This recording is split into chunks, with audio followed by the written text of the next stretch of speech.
Hello everybody, welcome back di channel PK Activity. Dan aktivitas saya kali ini, saya akan update kacang panjang. Jadi ini kacang panjang saya di usia tepat 30 hari ya. Seperti ini bentuknya. Kayak hutan. Ditambah lagi gulmanya sudah kayak hutan. Nah, jadi di update ini yang harus dikerjakan untuk kacang panjang usia 30. Pertama, kita lihat dulu daunnya ya. Nah, lihat daun ini. Jadi sudah saya browsing, biasa Google, si paling pintar Google. Ini disebabkan oleh hama ya. Kalau daunnya seperti ini bisa lihat. Nah, keriting begini. Hama yang menyerang ini namanya itu hama thrips dan gerombolannya. Jadi dia apa ya? Dia tidak makan sih.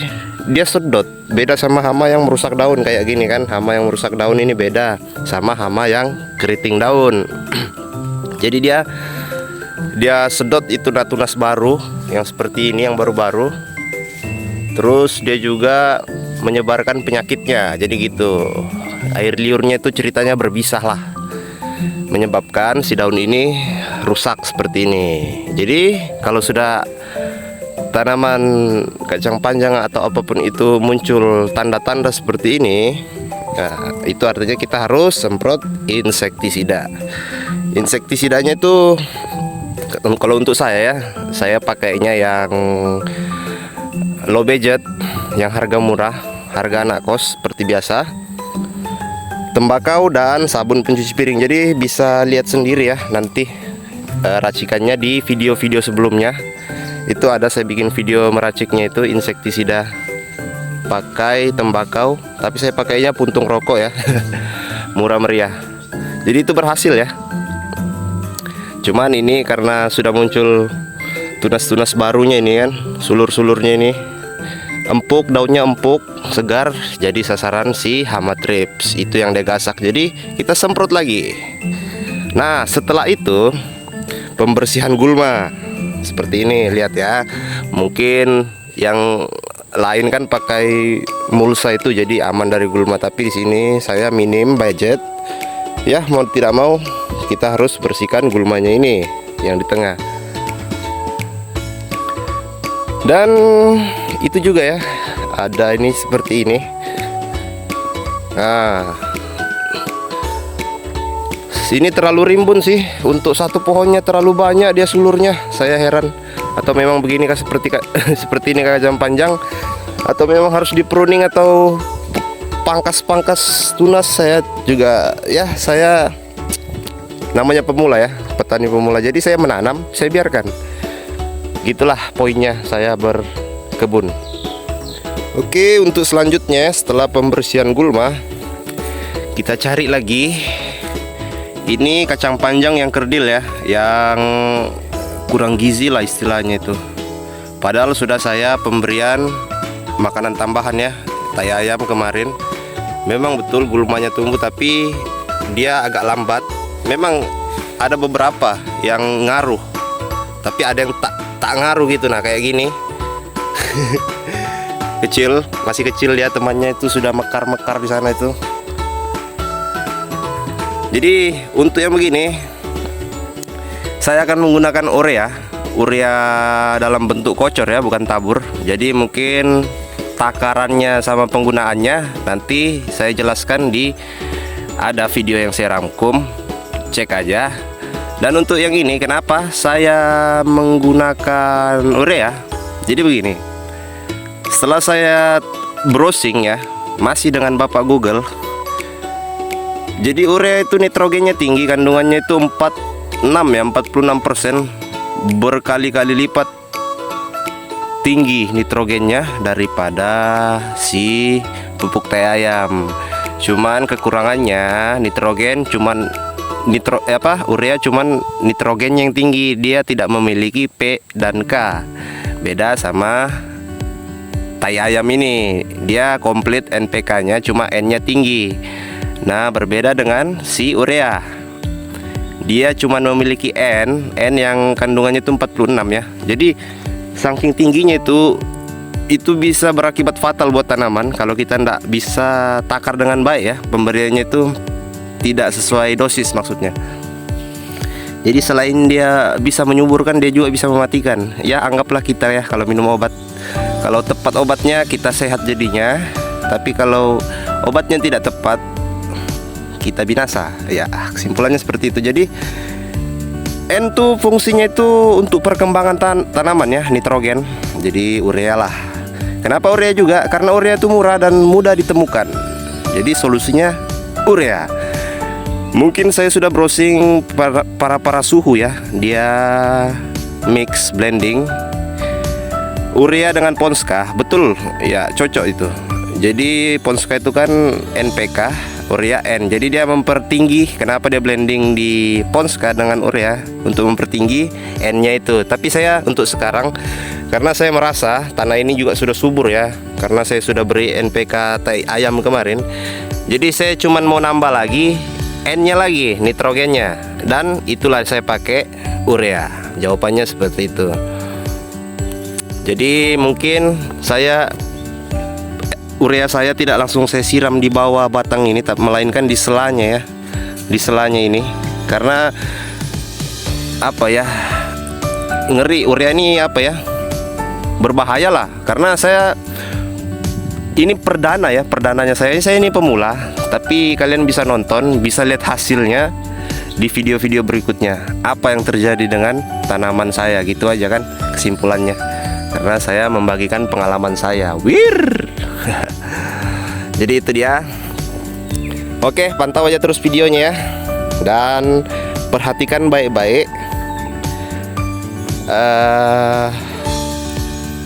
percampuran ini urea saya dengan air saya nanti yang saya gunakan. Oke, jangan di skip ya, pantau terus videonya. Wir. Oke, everybody bisa lihat ya. Jadi di sini saya menggunakan air 15 liter, ini pakai galon ya, tidak full. Jadi ini air mungkin sekitar 15 liter. Ini air bersih. Dan untuk ureanya, jadi saya sudah browsing takarannya urea untuk pengocoran ya. Perbandingannya itu untuk 1 liter air mereka menggunakan 1 sendok makan. Cuman di sini agak saya rubah. Jadi saya tidak menggunakan 1 sendok makan, melainkan setengahnya ya. Saya kurangi setengahnya. Jadi karena ini 15 liter air, jadi saya menggunakan 15 sendok makan juga, tapi tidak full ya, setengahnya. Jadi untuk urea yang saya pakai itu yang seperti ini ya, yang mudah menguap ini, yang butir kayak mutiara, yang murah meriah wir. Nah, ini bisa lihat ya, mutiara 15 liter. Jadi saya tumpah ureanya 15 sendok makan, tapi setengahnya ya, per setengah sendok makan, bukan full. Seperti inilah. Nah, seperti ini setengah ya, untuk 1 liter air. Ini penggunaan saya sih. 1 2 3 4 5 6 7 8 9 10 11 12 13 14. Nah, ini yang terakhir 15.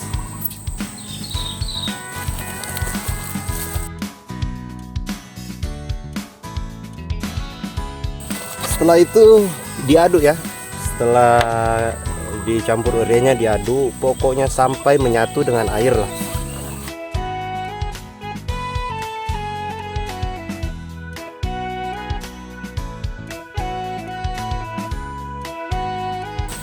Oke, jadi murni ya, urea semua saya pakai, urea dan air bersih 15 liter. Jadi itu aja. Oke, kita masuk di tahap penyiramannya. Saya jelaskan metode cara saya kocor. Wir. Oke, kita sudah ada di tanaman kerdil ya. Jadi tujuan saya menggunakan urea ya untuk kocorkan ke tanaman, karena tanaman itu kerdil seperti ini contohnya. Saya lihat kan, kelihatan ya. Nah, padahal usianya ini sama, cuman ada sebagian yang memang bermasalah lah. Terus lagian daunnya kuning, itu tanda-tanda kekurangan gizi lah, seperti itu. Nah, bisa lihat ya, ini kan sudah pada besar semua, seumuran, tapi ini kecil. Jadi inilah yang dinamakan tanaman kerdil. Jadi bagaimana cara mengantisipasinya agar dia tetap bisa subur ya? Saya push ke nitrogen. Jadi saya pakai urea ini. Jadi untuk penyiramannya saya pakai gelas aqua.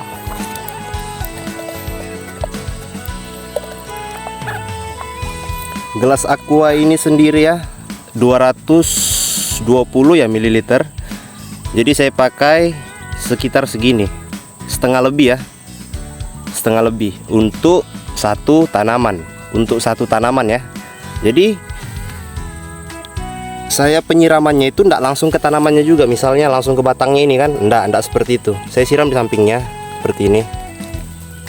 Nah, jadi kenapa?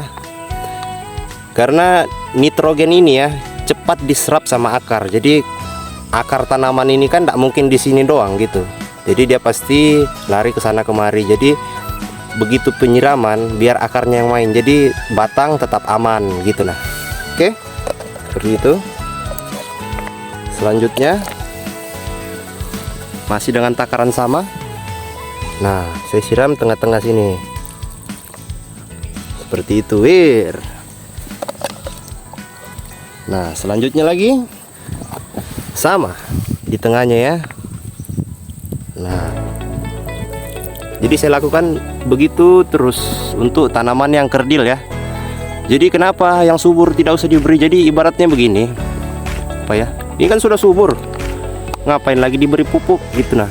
Maksudnya ngapain lagi diberi makanan tambahan? Jadi biarkan aja sudah. Itu juga bentuk petani untuk apa ya? Mengirit biaya gitu nah, biaya yang keluar. Sekaligus apa ya? Tanaman ini ibaratnya sudah subur. Misalnya kita ya manusia, kita ini sudah cukup makan lah. Kalau kita diberi makan lagi kekenyangan, takutnya kita malahnya sakit kan? Bukannya kenyang malah binasa. Jadi poinnya seperti itu. Jadi kita berikan kita kocorkan ke tanaman yang kerdil aja ya. Jadi begitulah kesimpulan dari saya. Oke, pantau aja terus ya video saya siram-siramnya, wir.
Oke, jadi seperti itulah pengocorannya urea.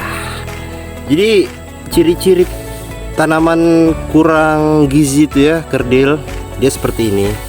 Daunnya kecil-kecil, batangnya juga kecil.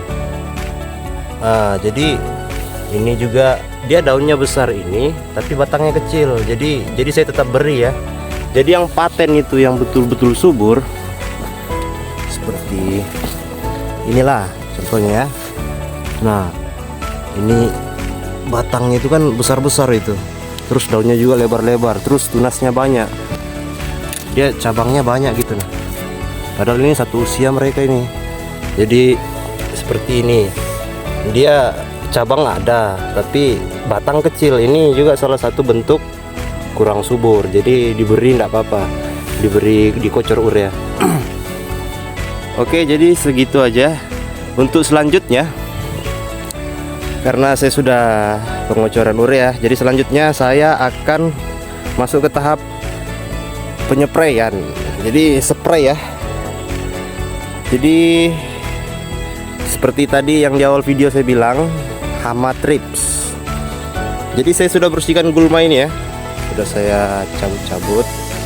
Walaupun tidak terlalu bersih, setidaknya sarang hama berkurang. Dan tadi saya ada nemu, ada beberapa seperti ini dia. Ada yang ini mana tuh? Kelihatan ya? Woi, kelihatan nggak boy? Kecil betul barang ini bah. Dia itu banyak hitam-hitam. Biasa dia di balik-balik daun. Nah, sepertinya itulah dia hama trips. Dia warnanya hitam, beda sama yang waktu kemarin lagi saya nyemprot. Dia itu kutu warna putih-putih gitu, abu-abu. Nah, kalau ini hitam dia. Terus rame. Kadang di satu daun itu rame betul.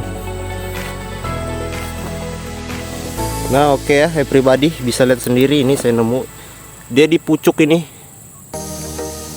Apa sudah barang ini banyaknya begini. Susah ya.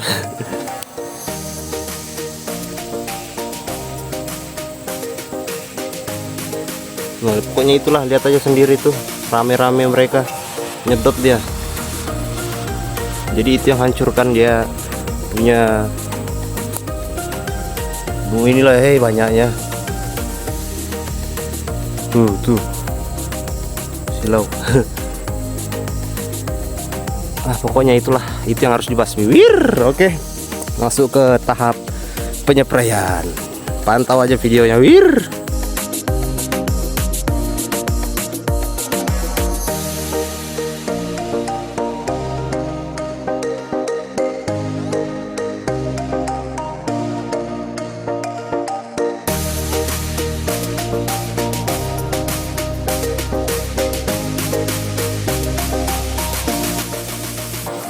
Oke, jadi saya sudah penyemprotannya insektisida yang tembakau sama pencuci piring itu.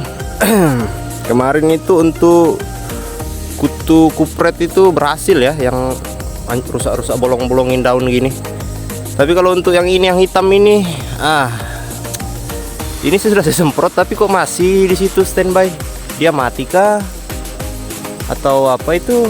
Dia di pucuk-pucuk banyak. Ini ya.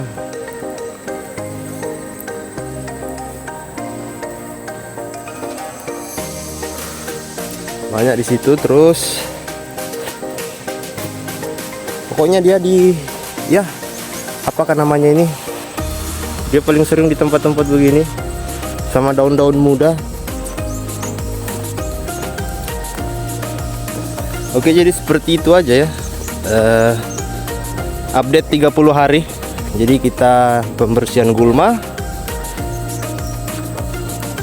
kita kocorkan urea sama insektisida. Niatnya sih mau basmi ini. Apa ini? Ini kan sudah hama trips. Tapi ndak goyang, men. Oh, masih hidup. Ini sudah semprot ini.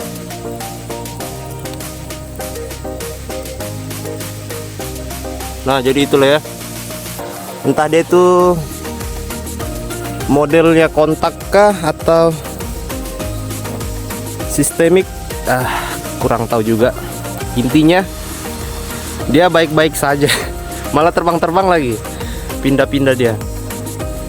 Biasa kan kalau kontak kan sifatnya langsung membunuh, beda sama yang sistemik ya, yang butuh jangka tapi paten matinya.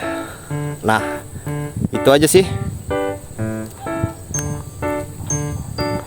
Oke, sekian ya videonya ini, update 30. Terima kasih yang sudah menonton. Inilah situasi 30 hari kacang panjang. Silahkan komen-komen cantiknya, jangan lupa jempolnya, dan support channel ini. Goodbye.